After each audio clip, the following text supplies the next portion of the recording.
다 하셨어요? 예. 네. 여러 가지 혼란이 있어서 이제 설명을 더 드렸고요. 그래서 많이 걷고 많이 돌려주는 방식에서 적게 걷고 적게 돌려주는 방식으로 변경된 것으로서 거의 13월의 월급이 줄어들 수밖에 없다는 점을 아주 일부 근로자의 경우에는 재부담이 증가하는 경우도 있을 수는 있겠습니다만은 추가 납부세액이 발생하는 경우에는 분납할 수 있도록 이해가 잘 되시는 게 중요하죠. 네, 오늘의 이슈 차례차례 짚어보겠습니다. 최진 대통령 리더십 연구소장 강미은 숙명여대 교수, 강현재 변환봉 변호사 나오셨습니다. 안녕하십니까? 예, 안녕하십니까? 자, 조금 전에 연말정산 관련된 최경환 부총리의 기자회견 잠시 봤는데요. 바로 첫 번째 주제 들어가 보겠습니다.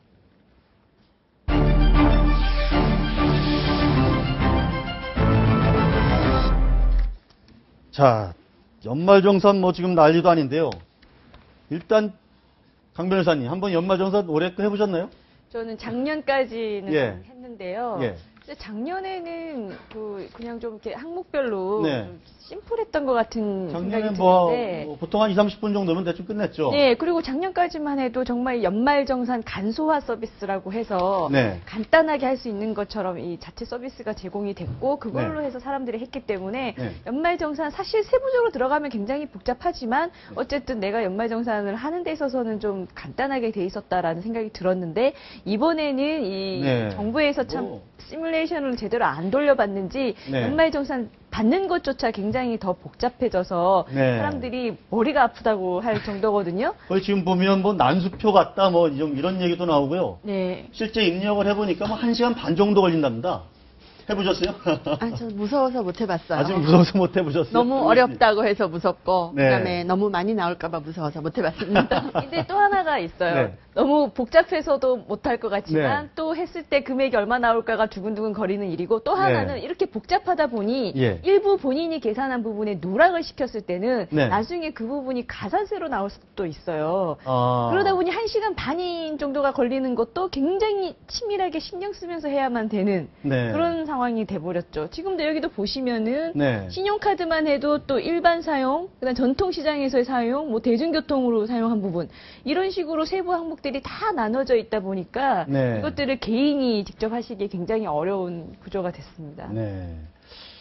아니, 그런데 이제 이렇게 어렵게 입력을 했는데, 일단 방식이 바뀌면서, 좀 토해내야 되는 사람들이 더 많다는 거 아닙니까, 지금? 그렇죠. 정부에서는 기존 달라진 건 없고 네. 작년 9월부터 소득세법이 개정이 돼서 원천 징수액이 축소가 됐기 때문에 네. 작년에 덜 낸 세금을 이번에 이제 조금 더 내는 것이다라는 네. 식으로 설명을 하고 있습니다. 근데 사실상 직장인들이 체감하는 비율은 완전히 다르거든요. 네. 제가 통계를 찾아봤는데 그러니까 이번에 연말정산 프로그램을 통해서 정부가 발표한 그 통계에 따르면 59.7%는 환급을 받을 수 있다고 합니다. 네. 그리고 한 13.7% 정도가 이제 국가에 이제 추가적으로 세금을 다시 내야 되는데 네. 그 정부 발표는 그 비율 자체는 크게 변하지 않았다고 하는데 네. 문제는 59.7% 세금을 환급받는 평균액이 38만 원에 불과하다고 합니다. 네. 그러니까 과거에는 13월에 월급 해가지고 상당한 이제 보수를 기대했는데 올해는 평균적으로 받는 금액이 38만 원밖에 안 된다는 것이죠. 네. 그러니까 결과적으로 정부에서 내세우는 여러 가지 논리하고 실질적으로 연말 정산을 하다 보면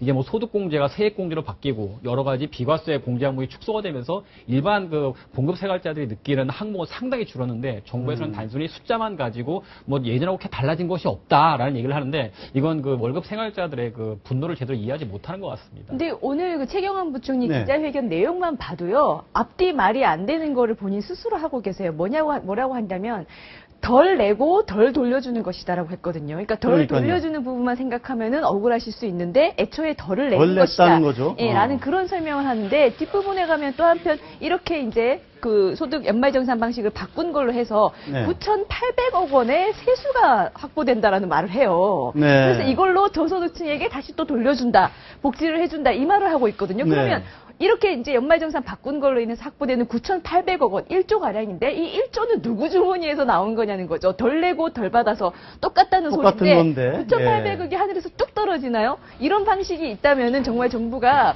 9,800억 원이 아니라 더 90조를 만들 수도 있는 거죠. 그렇게 할 수 있는 능력이 되면 좀 하셨으면. 그래서 야당에서는 지금 이게 무슨 천만 백성의 눈물이다, 뭐 이렇게 총공세를 펴면서 결국은 부자 감세 때문에 이렇게 된 거다 이렇게 주장을 하잖아요. 야당이야. 우리가 이제. 맞는 건지도 좀 짚어볼 필요가 있을 것 같아요. 야당이 이제 호재죠. 이게 민성 경제 어떻게 보면 말초신경을 네. 아프게 바늘처럼 건드린 거거든요. 네. 근데 이게 국민들이 심하게 이렇게 반발한 이유가 사실 이미 누적됐습니다. 담배값 인상 문제부터 지금 네. 그렇지 않아 부불 끓던 차에 불 붙여버린 거죠. 오늘 네. 이제 최경환 부총리의 그 기자회견 핵심이 고소득층에 로부터 걷어서 이제 저소득층을 주겠다는 거 아니면 근데 저소득층이 전혀 고마워하지 않고요. 오히려 화가 나는 거죠. 근데 사실 실제로 셀러리맨 중에는 한 15% 정도가 돈을 더 낸다 하더라고. 10명 중에 한두 명에 불과한데도 네. 훨씬 체감도는 더 높게 내는 거죠. 네. 다 내는 것 같은, 다 손해봐는.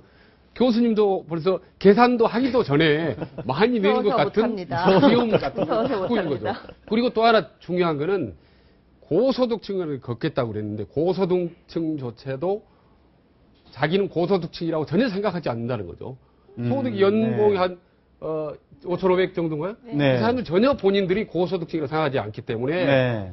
고소득층도 화가 나고 중상층도 화가 나고 서민도 화나고 모조리 다 화나게 만든 게 바로 이런 세금 파동이다. 박근혜 정부가 들어설 때 했던 공약이 네. 증세 없는 복지였죠. 네. 근데 그걸 사람들이 조금 바꿔서 이렇게 얘기해요. 증세, 쉼표, 없는 복지.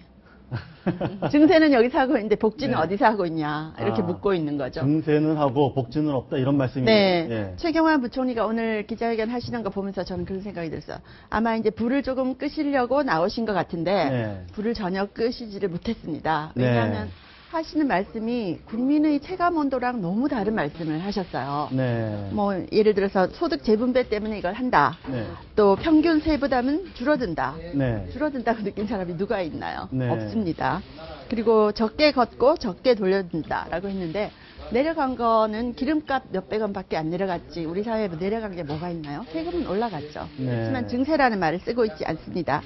그리고 고소득층에게서만 세금이 올라간다라고 했는데 네. 계산해보면 연봉 3천만 원인 사람들도 다 세금 올라가요. 그러면 연봉 3천만 원이 고소득층인가요? 아, 우리나라에서? 네, 네. 아니거든요. 예. 그래서 불을 끌어 나오시긴 하셨는데 오히려 기름을 부으신 게 아닌가. 근데 이제- 최경환 예. 부총리께서 박근혜 대통령한테 오늘 기자회견을 본인이 이제 잘 하셨다는 거에 대해서 설명을 하니까 박근혜 대통령께서 그래요. 국민들께 잘, 네. 이해를 잘 시키는 예. 게 중요한 일이다라고 네, 조금 전에 봤던 말씀하셨는데 영상이죠. 네. 네. 근데 이해의 문제가 저는 아니라고 보거든요. 이 최경환 네. 부총리께서도 했듯이 소득 재분배를 위해서 이렇게 했다는 건데 네. 아까 우리 박사님 말씀하신 것처럼 9천만 원 받는 사람에게 7천만 원 받는 사람 소득 재분배시키고 7천만 원 받는 사람에게 5,500만 원 받는 사람한테 소득 재분배시키고 이거는 소득 재분배가 아니에요. 그냥 네. 같은 유리 통장 가지고 있는 직장인들 사이에서 세수를 뽑아내는 것밖에 안 되거든요. 그러니까 몇십억, 100억 이상 있는 재산가들한테서 서민에게로 소득 재분배를 시키고 대기업에서 중소기업, 소상공인 이렇게 재분배를 시키는 게 재분배지 어차피 똑같이 유리 월급 가지고 뭐 5천만 원 받냐, 6천 받냐, 7천 받냐 이거 하고 있는 사람들 사이에서 왜 주머니에서 그 세수를 뽑냐는 네. 거죠. 참 그래서 네 지금 예. 과거에 왜 조원동 당시 경제쇼 네. 2013년에 뭐 마치 거위에서 고통 없이 털을 뽑는 방식이다. 그렇게 얘기를 해서 논란을 빚었잖아요. 그런데 이번 같은 경우 그렇다고 해서 지금 다시 이런 방식이 아니고 종전 방식으로 환원을 그렇게 하고 싶으면 그렇게 할 수도 있다. 이런 얘기를 기재부 세제실장이 했거든요. 그걸 어떻게 봐야 됩니까? 그러니까 뭐 저는 완전히 정부가 제대로 된 그 시뮬레이션도 해보지 않고 국민 저항을 생각하지도 않고 애초에 그냥 스무스하게 넘어갈 수 있게끔 살짝 거짓말처럼 네. 땜질처럼 하려고 했다가 이게 이제 들통이 나가지고 일이 커지니까 다시 되돌린다는 아주 가장 쉽고 가장 무책임한 방법을 내놓은 거죠. 할 말이 그거밖에 없다는 거죠. 한마디로 얘기해서. 네.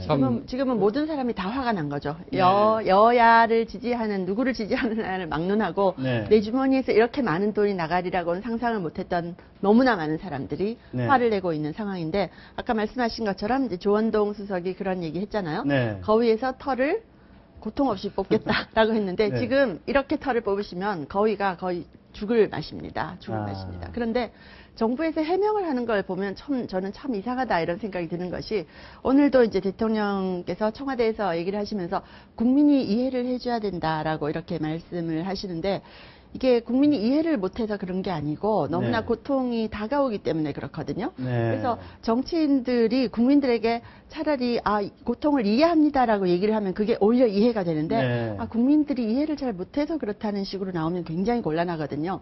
작년 10월에 정홍원 총리가 비슷한 얘기를 했습니다. 단통법, 휴대폰 거기에 대해서 단통법 시행됐을 때 반발이 굉장히 컸죠.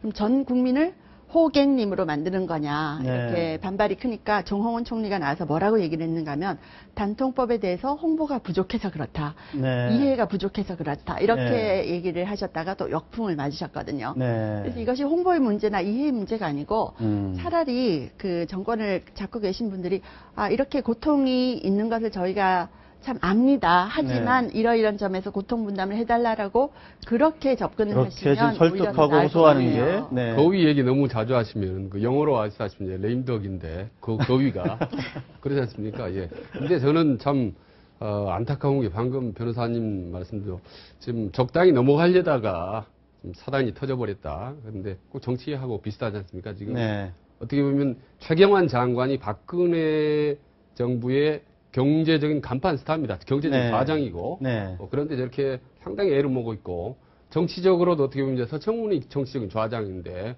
여러 가지 애를 먹고 그래서 참 정치적으로 가뜩이나 어려운 상황에서 네. 경제적으로 이렇게 어려워서 알겠습니다. 안타깝다는 생각이 듭니다. 자, 야당도 지금 여당을 신나게 비판할 때가 아니라고 보거든요. 저렇게 야당도 사실 비판 할 말은 일색으로, 없죠. 네, 예. 여당 비판 일색으로 가면은 오히려 역풍 맞아요. 본인들은 네. 뭐 했냐 얘기 바로 나오거든요. 정부에서 내놓은 안에 대해서 꼼꼼하게 전문위원 다 동원해가지고 검토한 다음에 통과시키라고 있는 게 국회고 네. 그 역할을 하는 게 또 야당인데 그거 안 할 때는 언제고 이제 와서 뭐 정부가 천만 백성의 눈물을 흘리게 한다 이런 말을 하다가는 네. 또 역풍 맞으니 오히려 비판보다는 더 최상의 대안을 좀 내놓는 쪽으로 가는 게 맞을 것 같습니다. 네, 야당이 알겠습니다. 동의해 줬으니까 이거 된 거 아니에요? 그렇죠. 야당이 동의를 했었던 거죠. 근데 이제 근데 와서- 이제 와서는 자기들이 이제 이제 와서- 저지하지 못한 네. 책임이 있다. 이렇게 지금 이제 와서 말을 좀 내보낸다고 살짝, 하면 네. 곤란하죠. 알겠습니다. 자, 연말정산 얘기는 이 정도에서 정리하고요.